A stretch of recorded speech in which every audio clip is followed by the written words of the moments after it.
¿Ha hablado usted alguna vez de las supuestas buenas vibras y malas vibras? Mucha gente vive de verle la buena y mala vibra a las personas. Pues no, porque no existe. La gente no vibra. Es decir, no somos ni cuerdas de violín, ni somos cristales excitados por una corriente eléctrica, ni mucho menos. Lo que hay gente que te cae bien, te cae mal, punto. Hay gente que tiene un aspecto muy agradable, hay gente que tiene un aspecto muy desagradable. Yo, por ejemplo, soy mal encarado y lo he sabido toda mi vida. Me dicen, pues parece que siempre estás cabreado. Yo no lo sabía, pero pues muchas veces. No lo sabía la primera vez, ya las siguientes 200 veces me fui enterando de que tenía yo cara de estar enojado todo el día. Eres medio ogro. No, yo no, ¿por qué? No, porque parece que estás enojado. Se llama resting bitch face en inglés. Y hay otras personas que son agradables, amables, que tienen cara de ser buenas personas, aunque son unos miserables, y pienso en asesinos en serie muy simpáticos y muy guapos como Ted Bundy.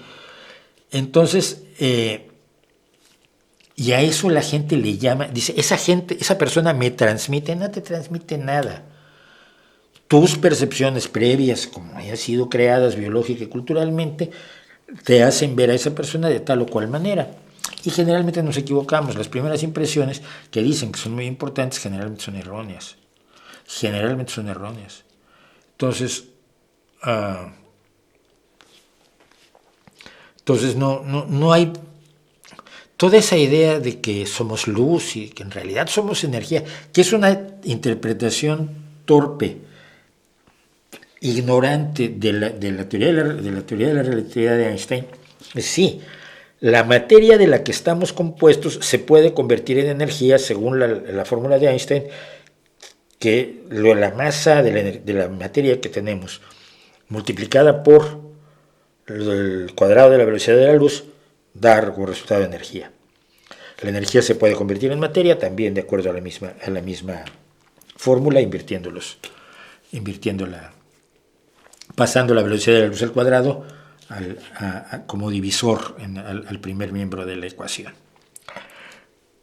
Pero eso no quiere decir que seamos energía, somos materia. Somos esencialmente materia. El manejo de la materia que hacemos produce ciertos transmisores químico-eléctricos o electroquímicos en nuestro cuerpo que nos permiten doblar los músculos y pensar y dejar de pensar y creer estupideces.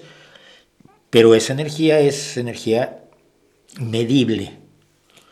No nos convertimos no somos seres de luz. No, como decía Donald Trump durante la pandemia, o sea, le puede meter luz a la gente para matar al virus, porque la luz mata al virus. Y la asesora científica, la asesora médica, se miraba las puntas de los pies diciendo, trágame tierra, qué estupidez está diciendo este tipo. Podemos meter a la gente luz ultravioleta o cloro, porque el cloro, no me acuerdo qué era lo que le quería meter a la gente, pero que esta mujer me decía, Dios mío, ¿qué le digo? Es el presidente y está hablando en público. Pero en fin.